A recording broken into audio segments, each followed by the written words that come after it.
Hello friends and welcome back to my channel. So I'm really excited for today's reading because the energy is super excited. Like I woke up at 5 and I couldn't get back to sleep. I was like, I need to do a reading. Oh my goodness, what's going on? It's like whoever I'm channeling for, it's like they're, they're doing something that's, I feel like it's going to crack a few molds. I feel like it's going to challenge people's beliefs or challenge people's mindsets around certain things in a way that's perhaps making people a little bit more liberal in a way. It's interesting how it applies to each individual. I don't know, but it's coming through with strong Aquarius energy. So I was expecting to do a Virgo reading, and I've been struggling a little bit to do my Virgo reading. I was trying to meditate yesterday on Virgo energy, and it's like I accidentally summoned my friend because I was channeling Virgo, and I just kept on coming back to this Virgo friend. Particularly that they had a Cancer moon, so that could be relevant to somebody. Somebody could have Cancer placements. That seems to be coming up. I'm seeing it on Twitter and things like that as well. Virgos with Cancer moons. But then, yeah, she was outside at the bus stop, and I was like, oh my goodness. So, like, I just feel like there's something going on with Virgo. All I could get for Virgo, and it was so funny because it's exactly what they were doing, was a friend. It was, and a female friend as well. It was like there's this female friend, and I love them, and it wasn't like whatever that relationship takes in terms of form, but I was just getting this feeling of like love for a female friend, right? And yeah, so my friend was like off to visit one of her friends, kind of thing. So it was just funny that I was like, oops, I accidentally just channeled that specific person there. So I couldn't channel Virgo energy yesterday. And then when I woke up this morning, it was just like Aquarius. I have to do Aquarius's reading. It's Aquarius's energy. So I don't know if this is like a Virgo with Aquarius placements or an Aquarius with Virgo placements, but I'm kind of getting two, right? This idea of Virgo and a friend. So a Virgo and an Aquarius with water placements. So look at your moon, look at your Mercury, look at your Venus, I want to say. Maybe your Mars as well, or your North Node. So those placements. So I'm getting Virgo probably with a Cancer placement and Aquarius with a Pisces placement. So it's very specific, but I don't know. So it's coming through with a very childlike quality. I'll go through these notes first. So I've been getting some stuff through intuitively about like fairy tales and children's stories. So perhaps somebody's studying literature. I remember when I was doing my degree, one of the modules that I could take was children's literature. And actually, do you know what? I know an Aquarius who studied children's literature. I don't know if she would happen to be watching, but hi if you are. Yeah, I remember having this conversation with her, a female Aquarius friend. And she studied children's literature, and she was telling me about, how people think of children's stories as being like fairy stories. There's so many fairies in this reading. It's so funny how the cards are just echoing what I'm getting intuitively.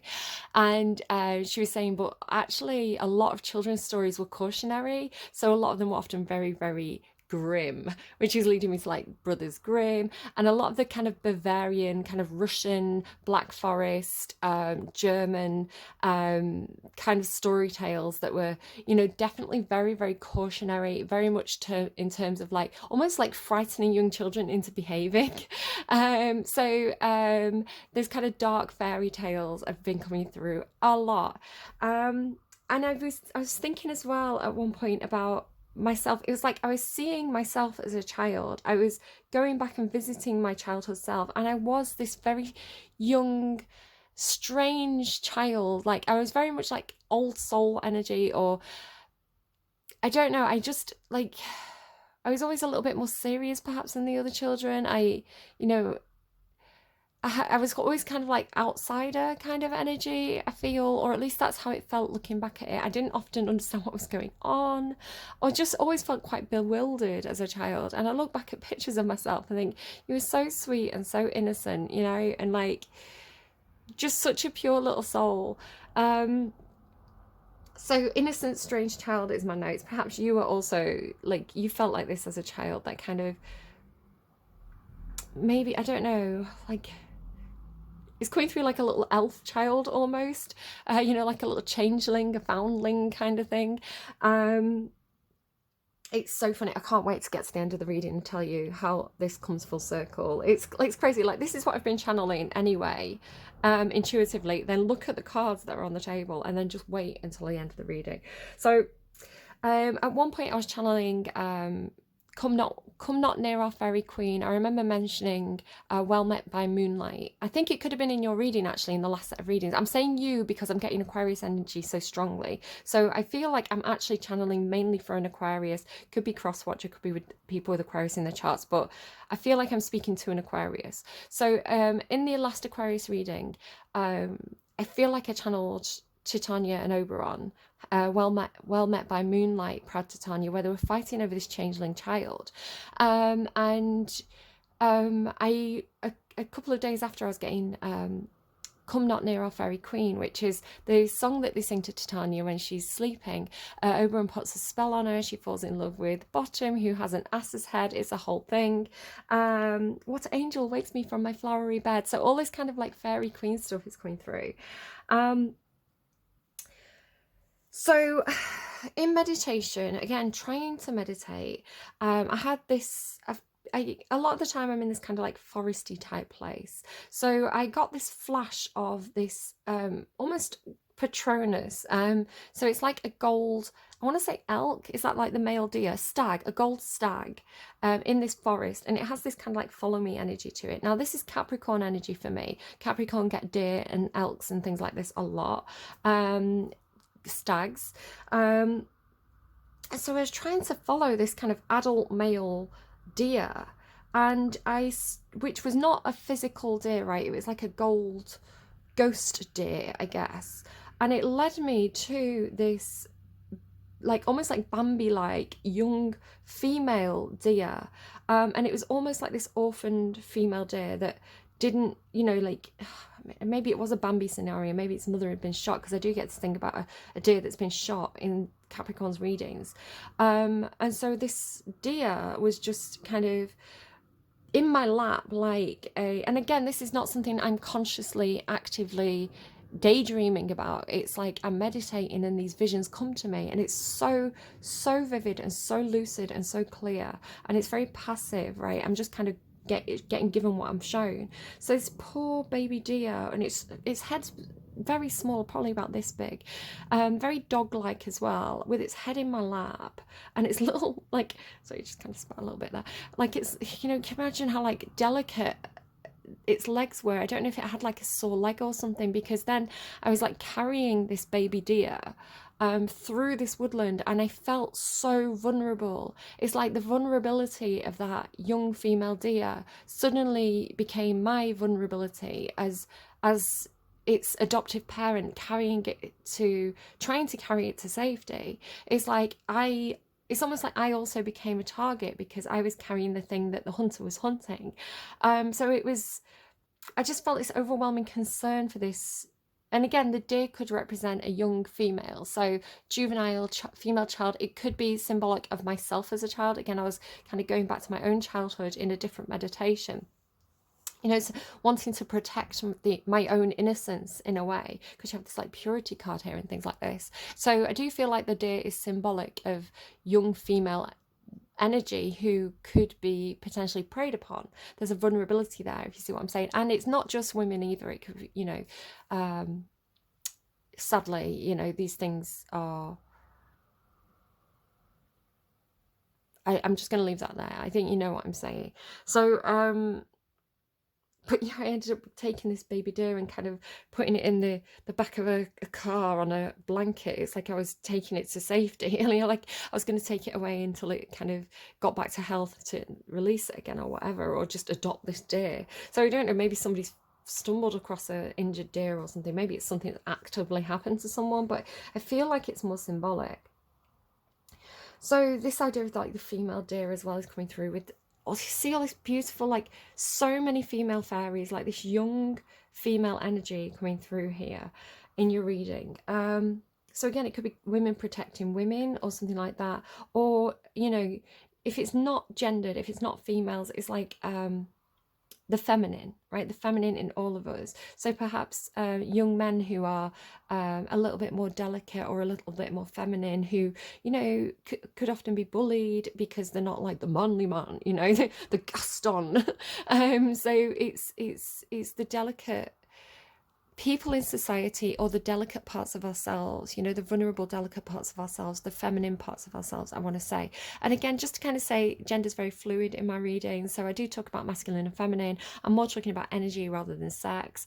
Gender's very fluid. So just be aware of that. We all carry, when I talk about in my readings, we all carry masculine and feminine energy. It's just very difficult to find the right words to express things, and a lot of the time things are gendered. I'm sorry, I know it's not necessarily a good thing. I don't believe in gender stereotypes, but just try and roll with what I'm saying, because otherwise it gets too complicated and I can't tell you what the cards are trying to say. So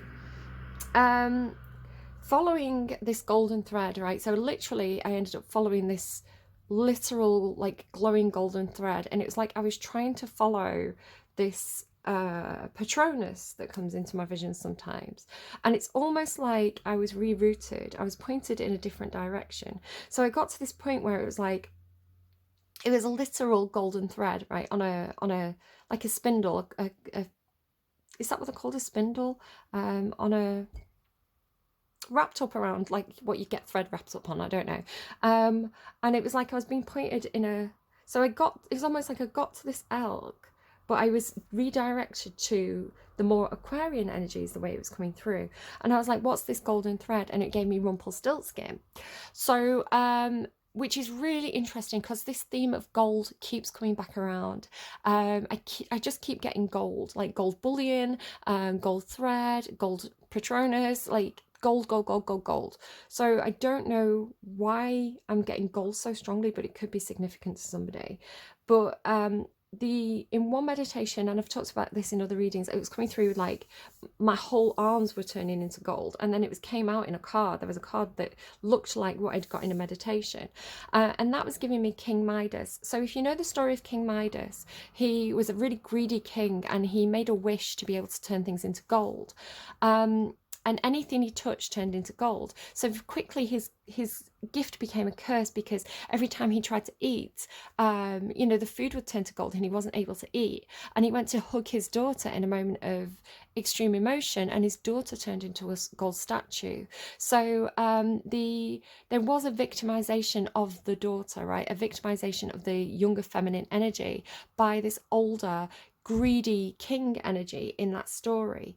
Now Rumpelstiltskin has a very similar dynamic. So the story of Rumpelstiltskin is there's this young girl, and her father boasts that she's so talented she could spin straw into gold, right? But the king takes it literally. So this greedy king locks this poor girl up in a tower with a load of hay and a spindle, a spinning wheel, and says, right, I want you to turn that hay into gold, otherwise I'm gonna cut your head off in the morning. Basically, I'm going to kill you in the morning if you can't do it. So this poor girl is like, well, I can't do it, you know what I mean? Like, so she's, again, this feminine energy, this young female girl has been victimized by her father, you know, accidentally by this kind of brag, and this greedy king energy who's obsessed with gold. So she can't do it. And so Rumpelstiltskin, believe it's pronounced Rumpelstiltskin. Rumpelstiltskin, I think is how you pronounce it, because I think a skein is something that you use in sewing and needlework and things like that. So is it like on a, what's that thing that Penelope uses? Like a weaving thing. I think that's the skein, right, that you pass through the, I don't know why that's relevant, but I'm going to move on from that. So Rumpelstiltskin, who's like this elf, appears, and he says, I'll spin it into gold for you, but it's going to cost you. So she gives him her necklace. So the next morning the king's overjoyed, you know, she's spun it into gold, and he's like, right, do it again, otherwise, you know, again, I've got no use for you if you can't do it. So he locks her up for a second night with more hay. Rumpelstiltskin reappears and says, right, give me your ring and I'll spin it into gold for you. So she does. But of course she's getting herself into more and more trouble, because she's purporting to do something that she's not actually able to do. So then on the third night, the king says, right, do you know what? I'm impressed. I'm going to put loads of feckin' hay, loads of straw in this room. I'm going to lock you in again. If you can turn all of this into gold by morning, I'll be rich and I'll marry you. If you can't do it, I'll chop your head off. So this poor girl, she's like, oh no, I've got no more jewelry left to give to Rumpelstiltskin. What am I going to give him? And so he appears and he says, I'll spin all of this into gold. I can do it. No problem. But you need to give me something. I've got nothing to give you. And he says, in the future, you're going to have a child. You're going to give that child to me. And she's like, whatever, I just won't have a child. Sure, I'll be the queen. I'll just cross my legs, whatever, kind of thing. But, you know, so Rumpelstiltskin does turn it into gold. And the king does marry this girl and she does have a baby. So, and then Rumpelstiltskin reappears and says, right, I want what's mine. You promised me this child. Let me have the child. And she's like, no, I kind of love it now. Don't want to. So he says, right, I'll make you a deal, thinking he's clever. And he says, you need to guess my name. If you can guess my name in 3 days, you can keep the child. But he's got such an unusual name, right? It's like, how could she ever guess it? So she's going, I don't know, Rob, Norman, Leroy, Jane, like trying to guess this name. And he's like, he, she'll never guess. And on the second night, she goes out in despair. She's like, I'm never going to guess his name. And she stumbles across him dancing in this cottage. And he's like singing this little ditty and going, Rumpelstiltskin is my name. So she knows his name and she feigns innocence and goes, I don't know, maybe it's Rumpelstiltskin. And then he's like stomping his feet and stuff.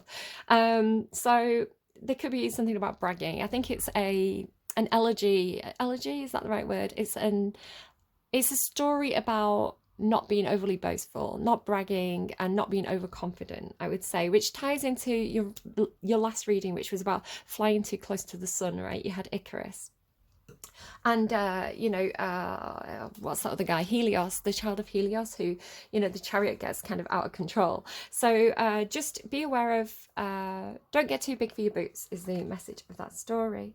I want to say as well, you've kind of got Secret Garden here as well, and here you've kind of got Narnia. Now again, it's making me think of talking with one of my Aquarian friends once about The Lion, the Witch and the Wardrobe, and talking about Turkish delight, and me saying that real Turkish delight's really, really nice. So I had it in Turkey and Greece, I think, and it's really freshly made, it's really big, and it has like nuts on it, like if you get the proper stuff. And so one of my friends, this is what made me think about this. One of my friends, my son's friends, one of my son's friends is Turkish, and he'd been away to Turkey with his mum on holiday, and his mum is absolutely lovely. She brings gifts back for everybody. She's too generous, and she got us some Turkish delight. And so on the box, it actually looks like the proper Turkish delight. Like it looks gorgeous on the box with like the nuts on and stuff. But I pulled it out and it was like the, you know, just the jelly kind, and I was like, because like I really want the good stuff. It's just made me think of that, having that conversation with an Aquarian friend. Okay, so you're also getting, and now it's getting a little bit kinky here, guys. So you're getting stuff about like, let's talk about sex, losing my religion, and this very excited feeling, Rainbow by Dodie. So I feel like some of you are kind of marching to the beat of your own drum and really being honest about who you are, right? Who, you know, how your soul shines. So I want to say it's not anything, because there's a slight orgy vibe coming through. It's like putting your key in the pot kind of thing. But I want to say it's not that. It's not that exactly. It's got that kind of on the periphery. So maybe for some of you it's that. For others of you, I feel like it's like desiring close friendships. And yes, these could sometimes be romantic. But it's like wanting to have a group of people who are like you, a group of people who have the same needs as you, and it's feeling very, very supportive. So it's like if you were this slightly strange, ethereal child, it's like going finding the others who are like you. And yes, there could be a sexual element to this, but because love is here twice, love and love, I want to say it's more in terms of finding there's more emotion to it. So in yesterday's reading for Leo, I remember talking about perhaps somebody who'd been on something like Grindr or Tinder or something like this, and finding it shallow, like finding it, yeah, like good for a quick hookup, but needing something deeper, like it's needing something more emotional, like, you know, sex and love being two different things. So this, with love being really emphasized, I want to say it's not anything sort of seedy or sordid or anything like that. It's more to do with finding those people who are like you and forming those close bonds.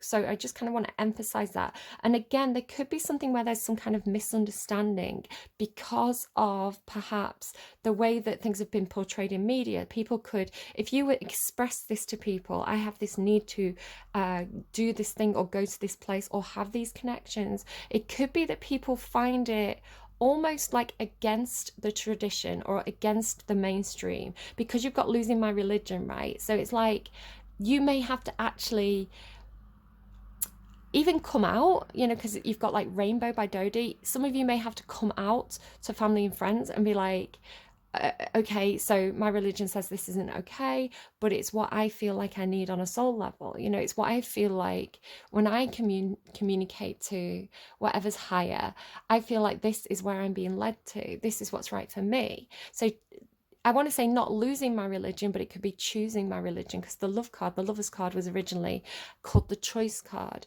So it's like love as a religion. I think you had that as well. Yes, you did. You had, when I was channeling for Virgo, you had She Is My Religion by Pale Waves.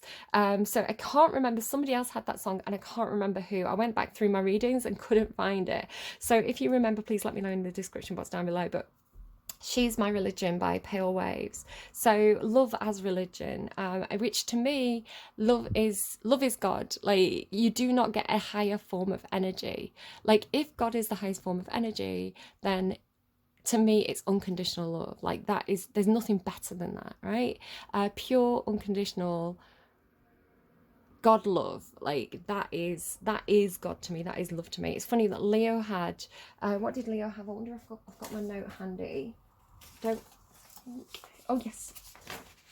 You think love is to pray. I'm sorry, I don't pray that way. Yeah, interesting that should come through here as well. So yeah, that's my notes. Let's go into, do check out the description box as well for all the songs that have kind of led me to some of these intuitive messages. Some of it is visual, some of it's through songs, some of it's just through things that I'm kind of like noticing. So take it as it resonates. So again, very Aquarian. So again, I don't know, check out your placement. Maybe you've got an Aquarius moon. I do believe the Aquarius reading had Aquarius moon as well.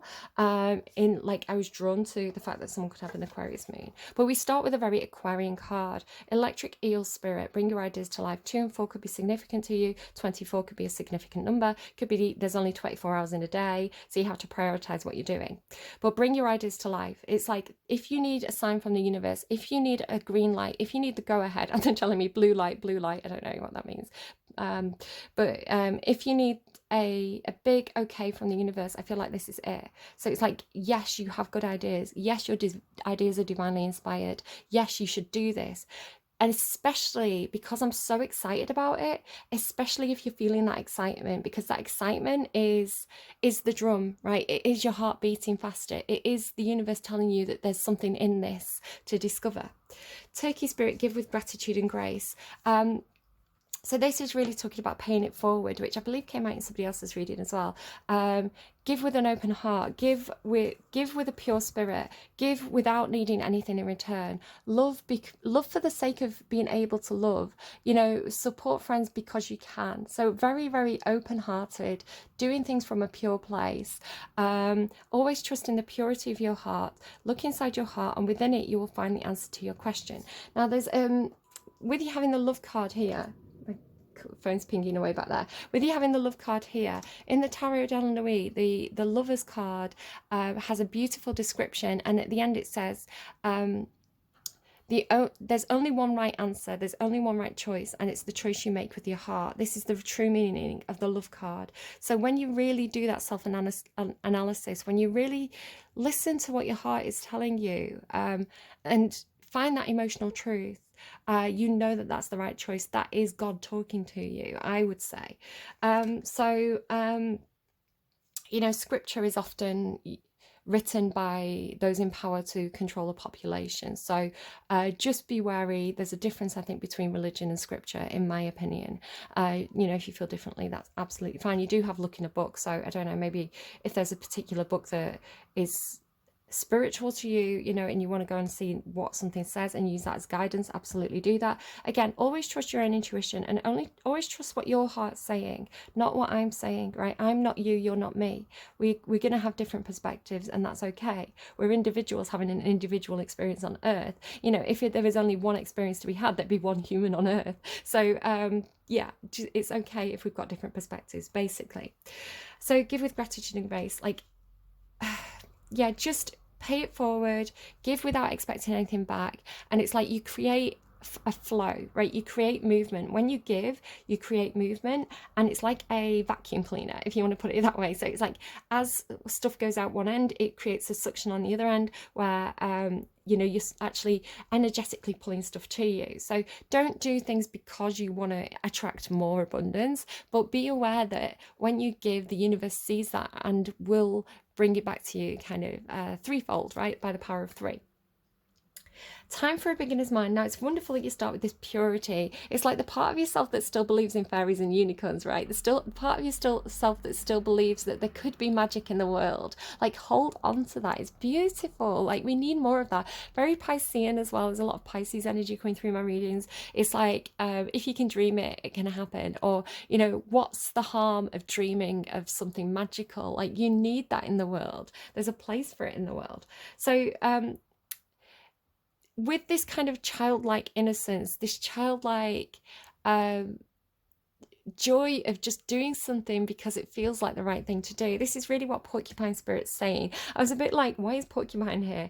But it's making sense because Porcupine next to Drum, right? The Porcupine's such a strange little animal. It's like really quirky. It's very much its own being, right? It's like, be that, right? Be that. Be like the porcupine, be your unique self. You know, and you know, you are protected. I want to say as well, the porcupine has those protective bristles, so it's like you are protected. You carry protection with you. The universe's protection with you right now, I want to say. But time for a beginner's mind. The actual description of the card talks about, let me just grab it, I did bookmark it. It says, when Porcupine Spirit calls your name, so it's like being called, right, with the drum there, you are being asked to adopt a beginner's mind and to approach situations with innocence and curiosity. It's exactly what I was channeling, right? The old confining stories no longer have a hold on you. Life is full of surprises hiding in plain sight. Looking at the world afresh with new eyes can help you find what you've been seeking, whether it's a relationship, an opportunity, or evidence that you have all you need now to co-create what you desire, right? Bring your ideas to life. But I do feel like there's two people, right? There's somebody else who has it's like they have a shared vision, or they have a shared passion for the same thing. Porcupine asks you to be playful and have a childlike curiosity. There's so much waiting for you that you have yet to discover. So I feel like all these fairies are really just expressing, like the deer, right? It's like symbolic of the childlike part of yourself that believes in magic and, you know, exploration and just really, like, if you feel like that childlike enthusiasm lighting up inside you, if you feel like your heart beating like a drum, it was giving me the Cat Empire song, my heart beats like a drum. If you feel that rush of adrenaline, if you feel that very, it's like it's a smile on your face, right? So it's not the kind of thing where it's like dark and kinky and weird, right? It's like, I mean, maybe if that's your thing, go for it, but it's more like, oh my God, I get to spend time with friends. Oh my God, I get to explore this with friends. Oh my God, I get to like do this really fun, magical thing. It's sweet. Do you know what I mean? It's not it's really good. And then with this kind of magical gateway, it takes courage and trust to venture into the unknown. That's what I mean. It's like it's scary because you've been told these stories about the dark. You've been told these stories about the things that hide in the shadows, right? The Grimm's fairy tales. But it's like, it's not bad, I want to say. Oh, I can't wait to the end of the reading. It takes courage and trust to venture into the unknown, yet this is where the greatest rewards are. It's time to step boldly forwards without looking back. So you are going to, it's like you are going to go into this secret garden and spend time with the fairies. I can't believe like what I've been channeling is here in the cards, and it's also like, it's going to come at the end of the reading. I'm so excited to tell you. So it's like you're going into the fairy garden, you're going into this maybe Toys R Us, there's a magical place, we're on our way there. You know, like maybe you're just going to a toy store and you're going to go and buy a fairy doll. You know, it's like, do you know, even I only just remembered this now, but again, I was kind of in meditation when I was kind of going back to my childhood. There were these like garden fairy dolls. I can't remember the name of them now. They were like in the like late, maybe late 80s, I think.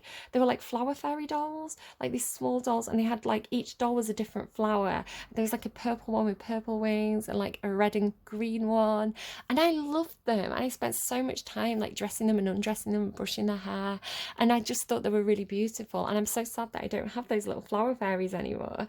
But it's so funny that I was like thinking of the flower fairies, and then you're reading so full of fairies. It's mad. Like, I haven't set this up. Like, you can tell I'm like excited and shocked. Because the cards are coming through so clearly. And again, I tried to do Virgo's reading and it wasn't coming through clearly. And then this is like confirmation, confirmation, confirmation, confirmation. So it's like going into this like really excitedly with love. Now, the Nine of Fire is here. The Nine of Fire is one of the most difficult cards in the tarot. It talks about burdens. It talks about going through something and it being really challenging and really difficult. It's the wounded warrior, but the wounded warrior becomes the emperor, and the wounded warrior becomes the empress. You discover who you are when you go through the Nine of Wands energy, because it's a card about perseverance, and through perseverance having self-discovery. But the fascinating thing about this specific depiction is not only are they holding this star lantern, which I want to say is Aquarius energy, right? Aquarius being the star in the tarot, which is a symbol of hope, and a symbol of healing, and it's attracting all these little like dragonflies or these little fairies, right? So I'm excited for your reading. So then it's fascinating to me as well here. So it's like this unicorn is bringing her, I'm seeing this as you if you are Aquarius or resonating with this reading. So it's like, or just that childlike part of all of us, right? Because I don't think I've got Aquarius in my chart. I don't think I've got Virgo in my chart either. But it's like this unicorn, right? This symbol of magic is bringing in this lantern, and then this fairy here is carrying a lantern. It could be all different fairies, and then I know she's carrying a key, but it's like almost like symbolic of the lantern again, and like coming in, and it's like everybody placing the lantern down right in the fairy ring, in the fairy circle. So again, she's like playing this flute. So there could be like, wherever you're going, it could be you're going to a party, it could be like a party in the forest. There could be like flutes playing, there could be you know, like drums, flutes, lanterns. It feels really magical. And then just going in and like being surrounded by love. Like, again, it could just be like a party, a get together with friends, you know, but it's like everybody brings their light. It's just so full of love and support and compassion and happiness and celebration. It's really, really beautiful. So all of this, right, it's like persevering through something to get to this, and then your reading ends with looking a book, and I cannot wait to tell you this story. So it's going to be a story time just to let you know, because I did look in a book. Whatever your question right now, you'll find the answer in a book. The words you find will bring the insight you seek. Now, my default is Shakespeare or Ovid. Like, these are the books that I kind of have handy. So I was like, okay, I'll look in a book. Like, what book should I look in? And I thought, do you know what, I'll ask. So I kind of meditated, and they were like Grimm's fairy tales, obviously. Like, dumbass, I can't believe you didn't already know. So I was like, right, where are my Grimm's fairy tales books? Because I've got, like, you know, the Penguin Grimm's fairy tales books, Penguin popular classics. So I went digging around downstairs on my bookshelf to find them. I've got two, and so the first one that I came to is the one that I picked, and I sat there and I flicked through, and I was like, I had my eyes closed and I flicked through the page. I'm going to show you, it is a bit dirty, just kind of say I do collect old dusty books from charity shops, so I kind of like got it, Grimm's Fairy Tales, right? The Little Red Riding Hood. So and they are very dark normally, and I was kind of flicking through like this, and I was like, right, do you know what? I'll stop when I feel the urge to stop. So I was flicking like this, and I was like, one more page, and I turned one more page, and it's unbelievably the Elfin Grove. Fairies and elves, right? A little grove, a little meeting place. I was like mind blown. And then there's stuff in this story that has been coming up through meditation, and like, you know, remember the gold thread, and like so many little things. So I'm going to read you this story. So your reading has kind of ended, but if you want to stick around for this little story, I feel like there's going to be like treasure in it, because it ties in so well to what I've been channeling. So, the Elfin Grove. I hope, said a woodman one day to his wife, that the children will not run into that fir grove by the side of the river. Who they are that have come to live there, I cannot tell, but I am sure it looks more dark and gloomy than ever, and some queer-looking beings are to be seen lurking around it every night, as I am told. The woodman could not say that they brought any ill luck as yet, whatever they were, for all the village had thriven more than ever since they came. The fields looked gayer and greener, and even the sky was a deeper blue. Not knowing what to say of them, the farmer very wisely let his new friends alone, and in truth troubled his head very little about them. In that evening, so these creatures have shown up in the woods, and he's like, keep the children away, because the woods themselves have gone like darker and kind of more ominous, but like our little village is really thriving, right? The grass is greener, the sky's bluer, everything's thriving. So we'll leave them alone, and we'll keep kind of counting our blessings, kind of thing. That very evening, little Mary and her playfellow Martin were playing at hide and seek in the valley. Where can he be hid? She said. He must have gone into the fir grove, and down she ran to look. Just then she spied a little dog that jumped round her and wagged his tail, and led her on towards the woods. Then he ran into it, and so soon she jumped up on the bank to look after him, but was overjoyed to see, instead of the gloomy grove of firs, a delightful garden, right? The secret garden. Mad. Where flowers and shrubs of every kind grew upon turf of the softest green. Gay butterflies flew around it. I love that you keep saying gay in terms of happy, but maybe. Gay butterflies flew around her. The birds sang sweetly, and what was strangest, the prettiest little children sported about on all sides, some twining the flowers, and others dancing in rings upon the shady spots beneath the trees. In the midst, instead of the hovels of which Mary had heard, there was a palace that dazzled her eyes with its brightness. For a while she gazed on the fairy scene around her, till at last one of the little dancers ran up to her and said, "And you are come at last to see us. We have often seen you play about, and wished to have you with us." Then she plucked, so again, this idea of like the fairy group and like this child being invited into it, like we wanted you to come and play with us, and like finding a place where you belong as well. It's like so similar to your reading and the intuitive messages. Then she plucked some of the fruits that grew near, and Mary at the first taste forgot about her home, and wished only to see and know more of her fairy friends. Then they led her about with them, and showed her all their sports. One while they danced by moonlight on the primrose banks, at another time they skipped from bough to bough among the trees that hung over the cooling streams, for they moved as lightly and easily through the air as on the ground, and Mary went with them everywhere, for they bore her in their arms wherever they wished to go.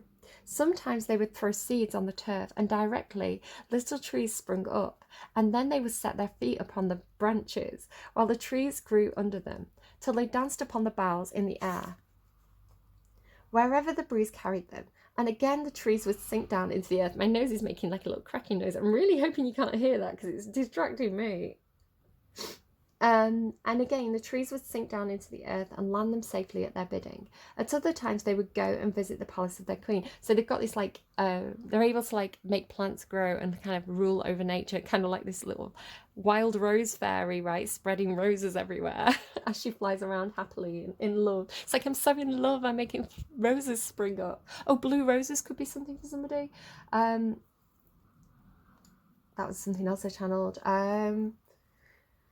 At other times they would go and visit the palace of their queen, and there the richest foods were spread before them, and the softest music was heard, and there all around grew flowers, which were always changing their hues from scarlet to purple and yellow to emerald. Like, it's funny when talking about blue roses. Sometimes they went to look at the heaps of treasure which were piled up in the royal stores, for little dwarves were always employed in searching the earth for gold. Remember the gold? And small as this fairyland looked from without, it seemed within to have no end, like Doctor Who, like in your last reading, Aquarius, right? A mist hung around it to shield it from the eyes of men, and some of the little elves sat perched upon the outermost trees to keep watch, lest the step of man should break in and spoil the charm. And who are you? Said Mary one day. We are what are called elves in your world, said one whose name was Gossamer, and who had become her dearest friend. We are told you talk a great deal about us. Some of our tribes like to work you mischief, but we who live here seek only to be happy. We meddle little with mankind, but when we do come among them, it is to do them good. So there's different types of fairies and elves, right? Some of them meddle and kind of interfere and do mischief, a bit like Puck in A Midsummer Night's Dream, and some of them are just there to be happy and spread love and kind of leave the people alone. And where is your queen? Said little Mary. Hush, hush, you cannot see or know her. You must leave us before she comes back, which will be now very soon, for mortal step cannot come where she is. But you will know that she is here when you see the meadows gayer, the rivers more sparkling, and the sun brighter. Soon afterwards Gossamer told Mary that the time was come to bid her farewell, and gave her a ring in token of their friendship, and led her to the edge of the grove. Think of me, she said, but beware how you tell what you have seen, or try to visit any of us again, for if you do, we shall quit this grove and come back no more. Turning back, Mary saw nothing but the gloomy fir grove she had known before. How frightened my dear father and mother will be, she thought, as she looked at the sun, which had risen for some time. I mean, don't look at the sun. That's going to hurt your eyes, guys.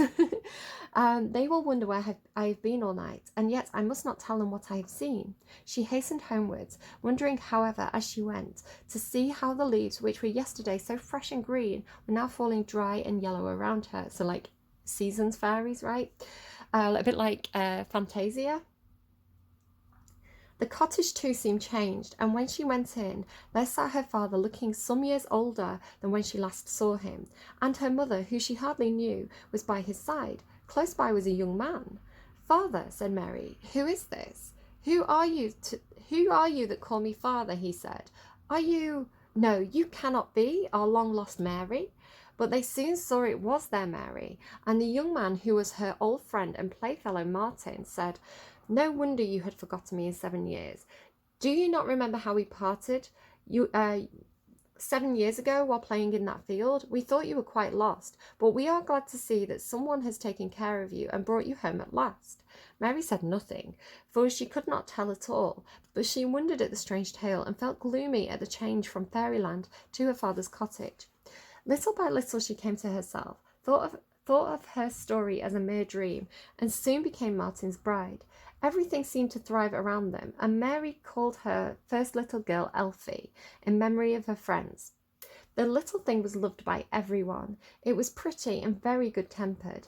Mary thought that it was very like a little elf, and all, without even knowing why, she called it the fairy child.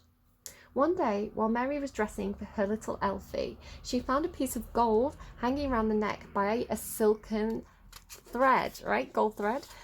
And knew it to be of the same sort she had seen in the hands of the fairy dwarves.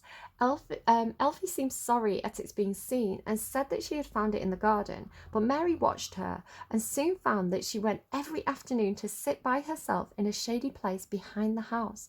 So one day she hid herself to see what the child did there, and to her great wonder, Gossamer was sitting by her side. Dear Elfie, she was saying, your mother and I used to sit thus when she was young and lived among us. Oh, if you could come and do so too. But since our queen came to us, it cannot be. Yet I will come and see you and talk to you while you are a child. When you grow up, we must part forever.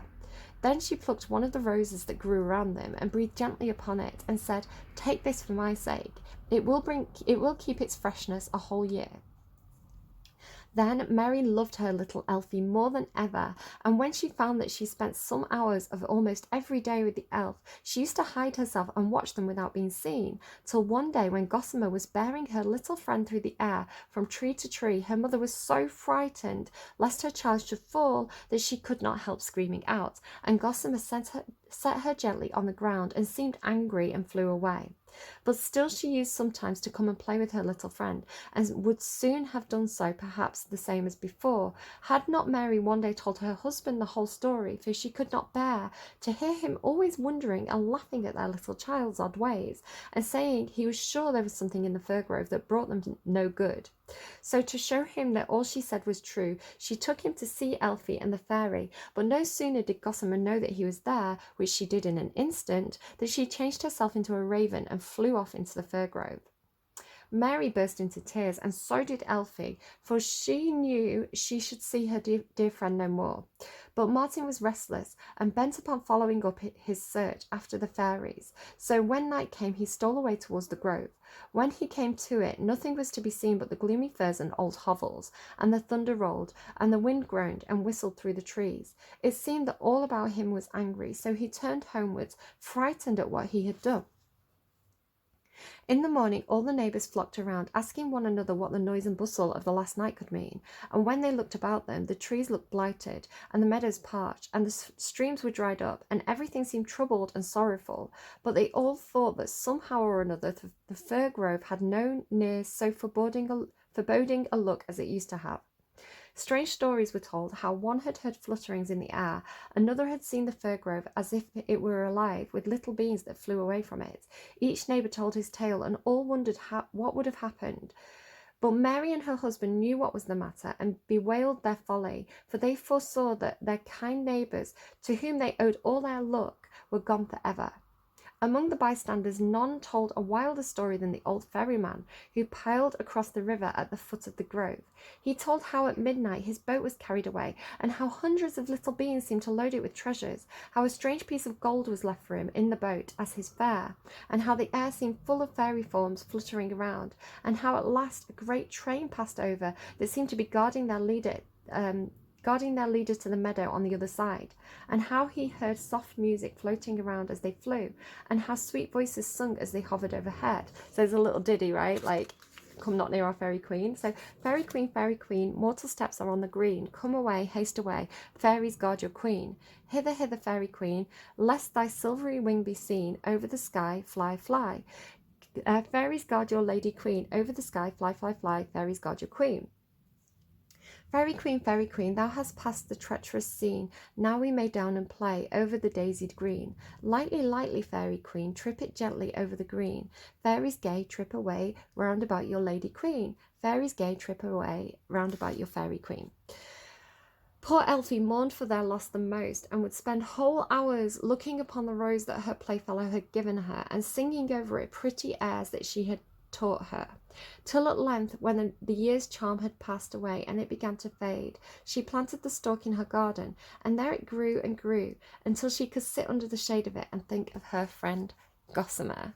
So there you go, that is the story, and it's so funny how everything lined up. And I was getting this thing as well in meditation. It was like being in the middle of like three spinning rings, and all of a sudden they all stopped and they all lined up. So there was like three doorways all lined up in a row, and I had to kind of go through them quickly. So it feels like this lining up of things, basically, where my intuition is matching the cards, which is intuition, matching the exact story that came through in that book. I mean, there's so many stories in that book, right? This... I know that I picked Grimm's fairy tales, but like, look at all the different stories.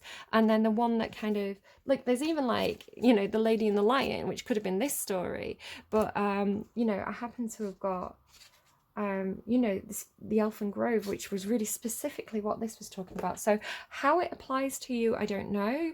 Again, I find it very symbolic of finding people who are like you, and the fairies and the doe seem to be talking about your inner child, like the delicate part of yourself, right? The part of yourself that needs playfellows, but also the part that part of yourself is something that needs protecting. So do follow your heart. Where is that drum leading you? Do you feel like a a little bit like Pied Piper, like, do you feel like you're being led somewhere? I think you should investigate whatever you're being drawn to, because it seems, at least in this reading, to be a very, very positive thing. And this place seems to be very, very much filled with love and celebration. So, yeah, I hope that, yeah, look, celebration, you've got success here as well, and possibly a new opportunity. There's that Ace of Earth, and look, King of Fire behind that as well. So it seems like, you know, it's very, very positive, whatever you're doing. So if you're feeling very inspired at this time, especially something to do with feeling childlike or to do with childlike things, and you're excited about it, I want to say that's a really, really good sign. And this is your confirmation. So go and do it, because it looks great. All right, do take care. You know, blessings be with you. Fairy blessings be with you. All that good stuff. And I'll see you again soon. Bye, friends.